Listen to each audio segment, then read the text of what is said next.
तपाईँहरू समक्ष उपस्थित भइराखेका छौँ।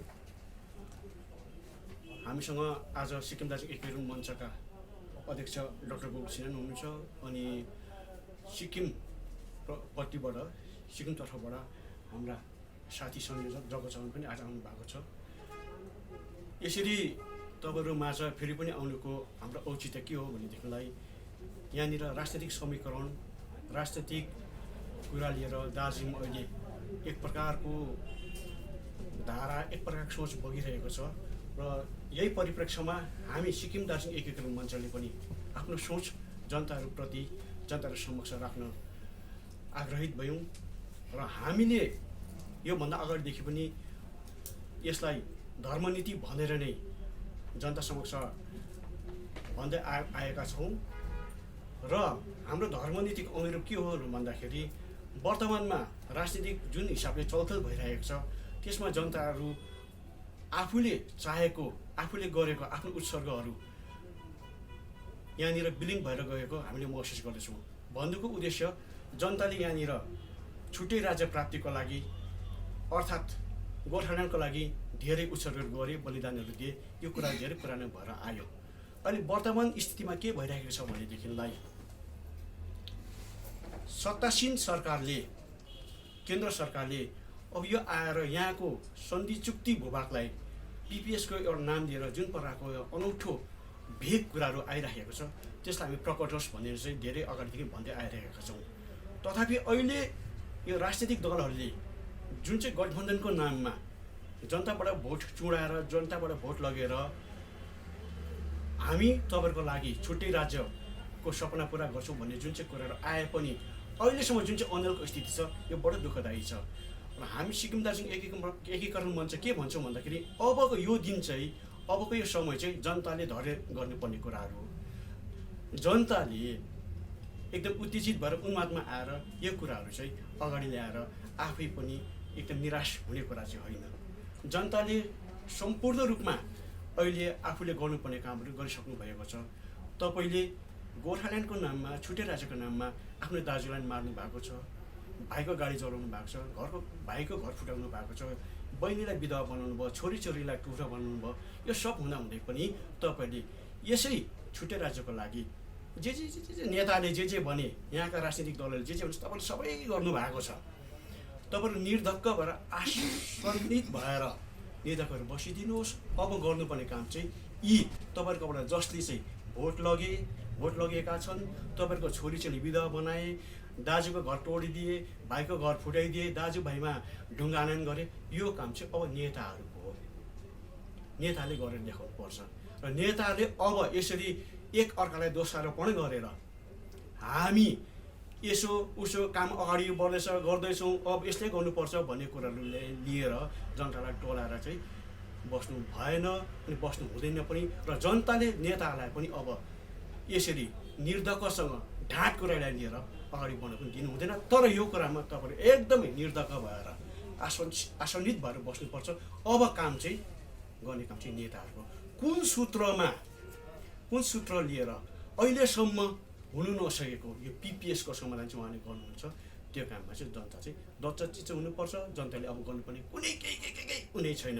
र हामी भन्दैछौँ यो युद्ध, यो सङ्घर्ष बौद्धिक सङ्घर्ष, बौद्धिक क्रान्ति हो। हामीलाई लाग्छ यसको चूडान्त निर्णय बौद्धिक क्रान्तिबाट हुन्छ।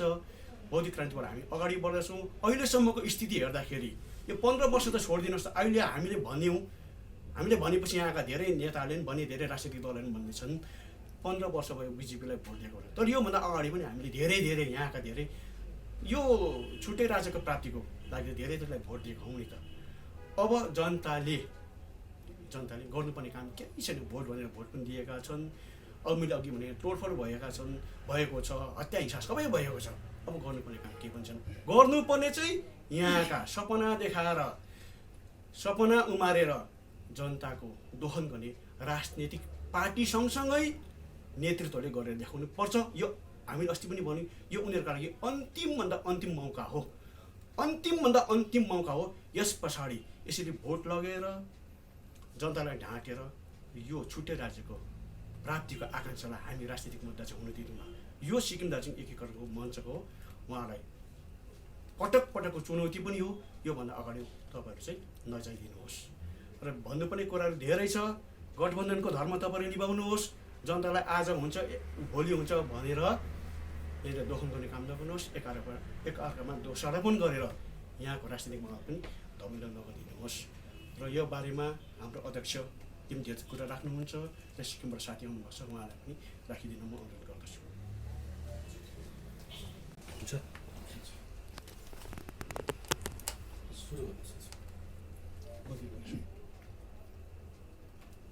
यो सिक्किम दार्जिलिङ एकीकरण मञ्च धेरै पहिल्यैदेखि यसबारे परिचय दिइरहेको होला, तर हाम्रा मानिसहरू छिटै भुल्ने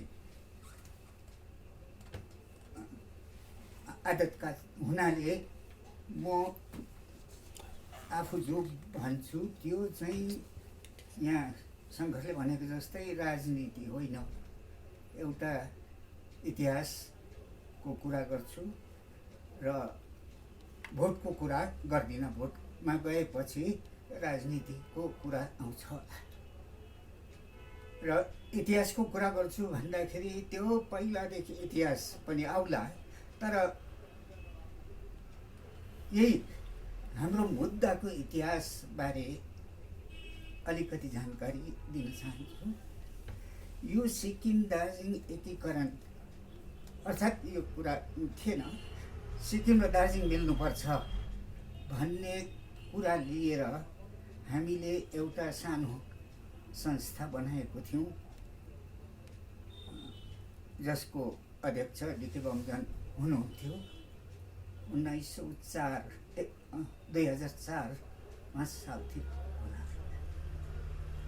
अनि हामीले काम गऱ्यौँ, खुब सिक्किम पनि घुम्यौँ, त्यहाँको सहर बजार पनि हेऱ्यौँ, गाउँ बस्ती पनि हेऱ्यौँ। यही एउटा मुद्दा लिएर भनौँ, यही सन्देश लिएर हामी घुम्थ्यौँ। हामीले गाउँ बस्तीतिर घुम्दा सिक्किममा भोटे लाप्चेहरूकोतिर पनि गयौँ, यतातिर पनि हामी मिलेर बसेका छौँ। उहिलेदेखि यो तीन जाति नेबुला नेपाली भोटे लाप्चे भन्ने त्यो त छँदैछ र बुझ्नमा आयो। अलिकति अप्ठ्यारो लाग्यो कि यो मुद्दा बोक्ने चाहिँ एउटा पार्टी भयो, अनि त्यो पार्टी पछि गएर राम्रै पोलिटिकल पार्टी पनि भयो। त्यो पोलिटिकल पार्टी भयो गोर्खा राष्ट्रिय कङ्ग्रेस भन्ने। अब हामीलाई गोर्खा भन्ने पनि त्यति पचेन, किनभने हामी दार्जिलिङमा थुप्रै छौँ। उहिलेदेखि भोटे लाप्चे नेपाली चाहिँ छँदैछौँ, अहिले बङ्गाली बिहारी मारवाडी थुप्रो भयो, थुप्रो जातिको मान्छेहरू छन्। र यो मुद्दा त माटोको मुद्दा हो, यो जातिको मुद्दा होइन। र यो जाति नाम चाहिँ गोर्खा नराखौँ। त्यसमा पनि साथीहरू मानेनन्। राष्ट्रिय भनेको मै बुझ्दिनँ क्या हो साँच्चै नै मैले बुझेको यति नै हो। भोट हाल्ने अधिकार चाहिँ राष्ट्रियता हो। अब अहिले पढ्दा नेसन स्टेट भन्नेहरू पनि छ, इन्डिया इज मल्टिनेसनल कन्ट्री भन्ने पनि छ। फेरि सरकारले केही भन्दैन, थुप्रो नेसनल रहेछ भनेर पनि केही भन्दैन। र यो राष्ट्रिय भन्ने बुझिँदैन क्या हो। अनि यो राष्ट्रियताको कुरो जो छ त्यो आज छ भोलि छैन। अब एउटा उदाहरण बङ्गलादेश हेरौँ। पहिला मुसलमानको टाइममा त्यो राष्ट्रियता भन्ने चेतना थियो भनेदेखि मोगल राष्ट्रियता थियो, त्यसपछि क्राउन ब्रिटिसको राष्ट्रियता भयो, त्यसपछि बङ्गलादेशको राष्ट्रियता भयो, अहिले आफ्नै राष्ट्रियता छ। अनि हामीले जुन सिक्किमसित युनिफिकेसनको कुरा गर्दैछौँ र यसमा सफल भयौँ भनेदेखि बङ्गालीहरू पनि पूर्व बङ्गाल र पश्चिम बङ्गाल फेरि एकीकरण गर्न तङ्सेलान्। त्यति बेला फेरि बङ्गलादेश भारतीय नेसनल हुन्छ। र यो नेसनल भन्ने कुरा त्यो छोडिदिउँ, यो नेपाली र गोर्खालीको कुरामा पनि नेसनल कुरा आउँछ, यो पनि राम्रो होइन। र यो नेसनल एउटा भेद हाम्रो लागि हो, यो छोडिदिउँ। अर्को रह्यो गोर्खा राष्ट्रिय कङ्ग्रेस। कङ्ग्रेस त यहाँ दार्जिलिङ मनै पराउँदैन, यस कारण नगरौँ भन्दा साथीहरूले मानेन। म रुन्जेलसम्म यही राख्छु, कङ्ग्रेसमै राख्छु, गोर्खा नै हुन्छ के भने झ्याट्टै हामी छुट्यौँ। अनि मैले सोचेँ, त्यति बेला पनि भनेको थिएँ, मुद्दा बोक्ने नै संस्थाको नाम होस्। अब गोर्खा राष्ट्रिय कङ्ग्रेस भनेर राखिएको छ। गोर्खा राष्ट्रिय कङ्ग्रेस पोलिटिकल पार्टी हो, मुद्दा फेर्न सक्छ। गोर्खा राष्ट्रिय मुक्ति मोर्चा पोलिटिकल पार्टी हो, मुद्दा फेर्न सक्छ। गोर्खाल्यान्ड भन्दै थियो, बडे डिजिएसीमा पनि आयो। उनीहरूलाई केही छैन। तर हामीले जब सिक्किम दार्जिलिङ एकीकरणको कुरो हो भनेदेखि विज्ञापनको जस्तो हो, सिधै बुझ्ने होस् भनेर यो सिक्किम दार्जिलिङ एकीकरण मञ्च भनेर राख्यौँ। सिक्किम दार्जिलिङ भनौँ, दार्जिलिङ सिक्किम भनिौँ न। हामीले सिक्किमलाई सिरोपर राखेर पहिला सिक्किम, त्यहाँदेखि दार्जिलिङ एकीकरण, यो पनि ठुलो धेरै कुरा छ। एकीकरणको अर्थहरू चाहिँ मञ्च भनेर राख्यौँ। मञ्च भनेको फोरम, यो पार्टी होइन। यो फोरम भएकोले गर्दाखेरि यो फोरममा जो पनि आउन सक्छ। र हाम्रो चाहिँ त्यति बेला एउटा धारणा के पनि थियो भनेदेखि यो पनि सबै नेपाली गोर्खाहरूको, दार्जिलिङको नेपाली भाषीहरूको मुद्दा हो, हाम्रै मात्रै मुद्दा होइन। र यो मुद्दा चाहिँ यस्तो प्रकारको यसलाई रूप दिउँ, हाम्रो अखिल भारतीय नेपाली भाषा समिति भनेको जस्तो गरौँ। तर हामीले समिति चाहिँ राख्यौँ न, फोरम भनेर राख्यौँ, मोर्चा भने के अरे मञ्च भनेर राख्यौँ। र त्यति बेला त्यो अखिल भारतीय नेपाली समिति जो छ, त्यो कुनै पोलिटिकल पार्टीको नाममा थिएन। कुनै पोलिटिकल पार्टीले आफ्नो टेवा बनाएन। त्यो सबै लागि पऱ्यो त्यसमा। कङ्ग्रेस, कम्युनिस्ट, गोर्खाली कोहरू थियो, जम्मै पार्टीहरू लागेर सघाए। र यस्तै यो दार्जिलिङ सिक्किम एकीकरणको मुद्दामा पनि यसरी नै सबै आइदिन्छन् कि भन्ने लागेको थियो। तर यहाँ दुई भाग भयो कि एउटा मान्ने अर्को नमान्ने। अनि सिक्किममा पनि त्यस्तै हो, एउटा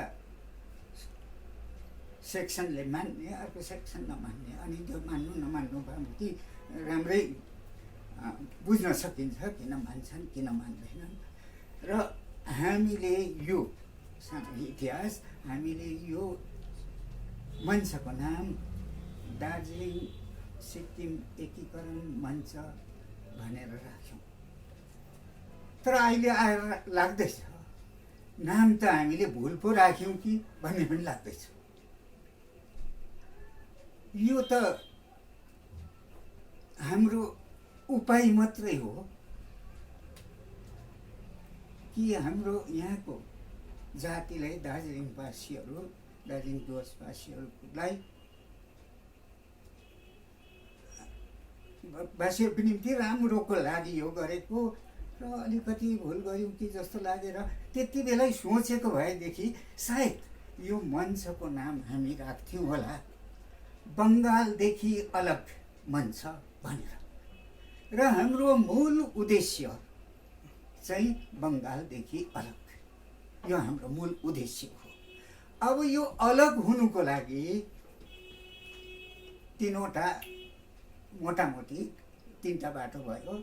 एउटा छुट्टै राज्य, अर्को युटी पनि मोटामोटी छुट्टै राज्य जस्तै हो, र पनि त्यसलाई जोड्यौँ भनेदेखि। र अर्को चाहिँ सिक्किम दार्जिलिङ एकीकरण भन्ने तीनटा बाटो देख्यौँ। अब तीनटा बाटोमा हामीलाई छुट्टै राज्य चाहिँ अलिक असम्भव जस्तै लाग्यो। भए त अति राम्रो, अति नै राम्रो। हाम्रो पाहाडेको दुईटा चिफ मिनिस्टर हुन्छ, दुईटा होम मिनिस्टर, दुईटा राज्य जुन भारतमा कसैको छैन, अनि हाम्रो हुन्छ। बङ्गालीको छैन, बिहारीको छैन, उडियाको छैन, पन्जाबीको छैन, तमिलको छैन। अरे यो पहाडीको चाहिँ 2टा चिफ मिनिस्टर 2टा राज्य हुन्छ, त्यो खुसीको कुरा हो। तर यो अलिक असम्भव चाहिँ हो, त्यो लाग्यो। अर्को युटी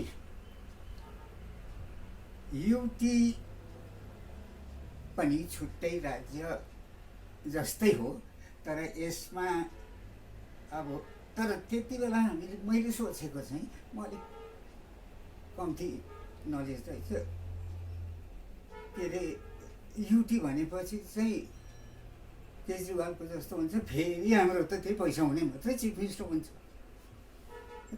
तिनीहरूलाई नै हामी चिफ मिनिस्टर मान्नु भन्ने लाग्यो थियो। तर युटी 2टा हुँदो रहेछ, एउटा डाइरेक्ट सेन्टरबाट चल्ने, अर्को चाहिँ इलेक्सन हुने।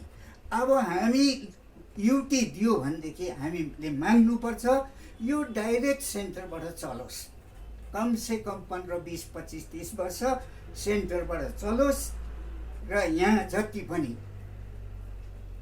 नराम्रो तत्त्वहरू छ तिनीहरू हराएर जाओस्। 15, 20, 30 वर्षमा हाम्रा मसिना केटाहरू, हाम्रा जवानहरू उनीहरू परिपक्व हुन्छन्, अनि उनीहरूले छाउँछ।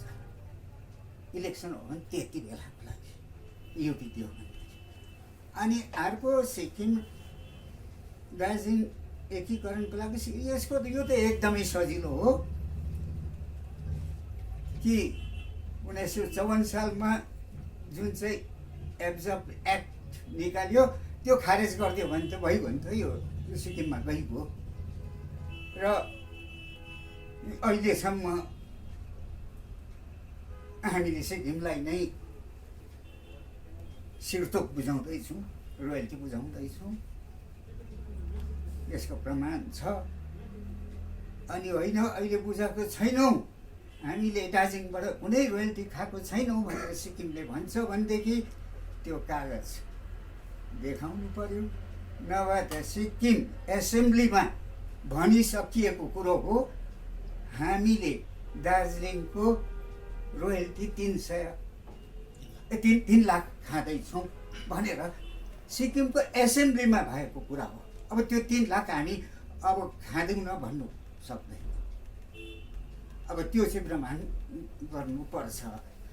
र यो सिक्किमको त इतिहास एउटै हो, अब भूभाग एउटै हो, माटो एउटै, यो पोलिटिकल कतिवटा कुकृत्यले गर्दाखेरि चाहिँ यो बङ्गाल बाठो, त्यही कारणले सिक्किमले भन्छ दार्जिलिङ बाठो भनेर भन्छ।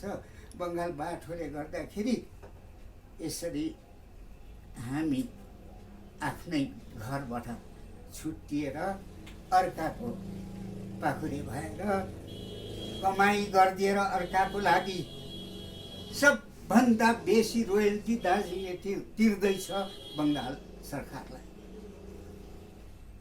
सबभन्दा बेसी। 26वटा राज्यपति के अरे जिल्ला छ, त्यसमा दार्जिलिङ जिल्लाले सबभन्दा बेसी तिर्दैछ।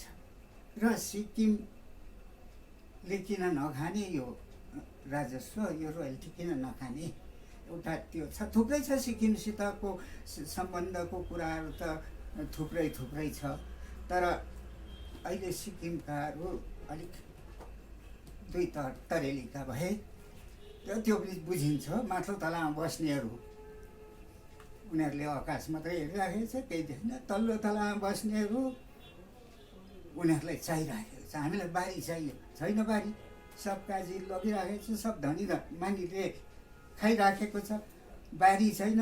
यो बारी हामी कमाउँछौँ, हाम्रो बारी रहेछ दार्जिलिङ भन्ने चाहिँ एउटा त्यो धनी र गरिबको झगडा छ। यहाँ पनि त्यस्तै छ, दार्जिलिङमा पनि त्यस्तै। यहाँ धनी त 2-4 जना होलान्, तर धनी हुन खोज्नेहरू थुप्रै भए, त्यसले गर्दाखेरि पनि सिक्किमसित हामी मिल्दैनौँ भन्ने पनि यहाँ तरेका कुराहरू छन्। र एउटा कुरो त्यो, र अर्को कुरो चाहिँ के भन्न मन लागेको छ भनेदेखि अहिले सङ्घर्षले भन्नुभयो हाम्रो यो राजनीति होइन धर्मनीति। धर्मका कुरा हो, यो धर्म नीति हो। तर धर्म नीतिभित्र पनि राजनीति हुन्छ। धर्म क्षेत्र कुरुक्षेत्र भनेर गीतामा भनेपछि कुरुक्षेत्र त हुन्छ धर्म क्षेत्रमा। र यो धर्म नीति र धर्म नीतिभित्रको राजनीति कस्तो हुन्छ त्यो अलिकति मैले बुझेको कुरा भनिराखौँ। हामी टिचरहरू केटाकेटीलाई पढाउँदाखेरि त्यसको अर्थ बुझाएर मात्रै हामीलाई सन्तोष लाग्छ, अनि स्टुडेन्टलाई पनि त्यसको सन्तोष लाग्छ। र राजनीति एकजना साथीले भन्थ्यो, यो राजनीतिभित्र पनि पोलिटिक्स पसेर भन्थ्यो यो पोलिटिक्स राम्रो होइन, राजनीति राम्रो हो। तर त्यसको सही अर्थ लियो भनेदेखि राजनीति राम्रो हो। राजनीति भनेको हामी पढाउँदा भन्छौँ नानी हो, व्याकरणको कुरा पनि निकाल्छौँ होला, सन्धि समाजको कुरा पनि निकालेर भन्छौँ राजाको नीति चाहिँ राजनीति हो भनेर चाहिँ। राजाको नीति चाहिँ के हो त भन्दाखेरि राजाको नीति धन जम्मा गर्ने हो। अनि राजाको त हात्ती घोडा फौज सेना हिरा मोती माणिक्य सब कुछले परिपुष्टै हुन्छ राजा। अब उसको नीति हो जमिन दिने। लडाइँ गर्थ्यो उहिलेको राजाहरूले, किन? रिसले पनि होइन, पैसाको लागि पनि होइन, त्यो जमिन पनि म लिउँ भनेर राजनीति गर्थ्यो। अनि त्यो राजनीति आज छ कि छैन? छ। भारत र चीन किन झगडा गर्दैछ? त्यही जमिनको लागि। बङ्गालले दार्जिलिङ किन मेरो मुकुट हो भन्दै सर्काउँदै राख्दैछ? जमिनको लागि। र जमिनको लागि चाहिँ खोइ त हाम्रो नेताहरूले गरेको। भएको जमिन पनि सिलगढी छोडिसकेको छ र अहिले त भन्छ पहाड र तराई। तराई भने के हो म त बुझ्दिनँ। तराई भने हामीले पहाड पहाड पहाड पहाड खालि पहाड भन्दाखेरि उनीहरूले छुट्याएर तराई भन्यो, अनि हामीले पनि सिक्यौँ पहाड तराई र डुवर्स। अरे दार्जिलिङ र डुवर्स भन्यो भने भइगयो त।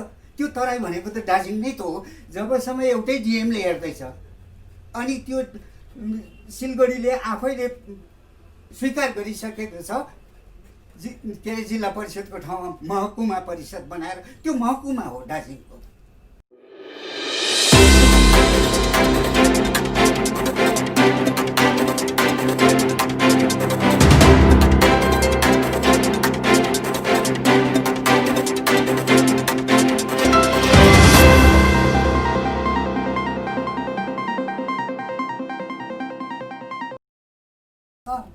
सिक्किमले दार्जिलिङ बेची पठायो, दार्जिलिङे नेताले सिलगढी बेची पठायो, यो त भएन। अब यो राजनीति चाहिँ बङ्गालबाट भारतबाट सिक्नुपर्छ। यो भारतले ठिक गर्दैछ, चिनीले पनि ठिकै गर्दै होला नि, त्यसले पनि जमिनै खोज्नु खोज्दैछ, त्यहाँबाट पनि सिकौँ। भारतले जमिन बचाउनु खोज्दैछ, त्यो पनि सिकौँ। बङ्गालले दार्जिलिङ छोडेको छैन, त्यसबाट पनि सिकौँ। यो जमिन चाहिँ सबभन्दा ठुलो कुरो रहेछ, यो माटो चाहिँ ठुलो कुरो रहेछ भनेर हाम्रा मानिसहरू पनि अब यो तराई तराई नभनेर, तराई ब्रिटिसले भन्थ्यो त्यति बेला उनले ब्रिटिस। अरे ब्रिटिसले त्यो तराई भनेको अहिलेकोहरूले सिको गरेर गऱ्यो भनेदेखि त दार्जिलिङलाई पनि त ब्रिटिसले त ब्रिटिस सिक्किम भन्थ्यो नि त। ब्रिटिस सिक्किम भन्थ्यो दार्जिलिङलाई। यो ब्रिटिस इन्डियामा थिएन, ब्रिटिस सिक्किम। र तर त्यो इतिहासको कुरा गर्नु थाल्यो भनेदेखि निन्द्रा लाग्छ हाम्रा नेताहरूलाई। र त्यसले गर्दाखेरि अब हामीले चाहिँ यो लिएर आएको छौँ, एउटा मुद्दा लिएर आएको छौँ। यो चाहिँ एउटा शिक्षा हो सबैलाई। भारत सरकारले छुट्टै राज्य दियो भने 2 हात उठाएर वेल एन्ड गुड। अनि युटी दियो भने वेल एन्ड गुड, सिक्किम दियो भने वेल एन्ड गुड। हाम्रो लागि हाम्रो मुद्दा चाहिँ त्यस्तो हो। तर हामी चाहिँ भारतका अरू मानिसहरूलाई जो राज्यको पछि लागिरहेका छन्, जस्तो विदर्भहरू राज्य माग्दैछन्, कोनिकेत कान्तपुरी माग्दैछ, बोर्ड माग्दैछ, यो मान्नेहरूलाई पनि एउटा शिक्षा हुन्छ, हामी नयाँ राज्य बनाउँदैनौँ, जो पुरानो राज्य छ त्यसैलाई हामी ठिक गर्छौँ भनेर भन्यो भने पनि नयाँ राज्य मान्नेहरूको मुखपान हुन्छ। र थुप्रै पोइन्टहरू छ यो सिक्किम र दार्जिलिङ एक होस् भन्ने, किनभने हामी एक भयौँ भने धेरै हुन्छौँ अनि प्रजातन्त्रमा मेजोरिटीको बोलबाला हुन्छ। त्यो त भोटमा पनि देखिराखेको छ। तर मैले भने भोटको कुरा गर्दिनँ भनेर ल, म मेरो तर्फबाट यो पुरानो कुराहरू यति नै।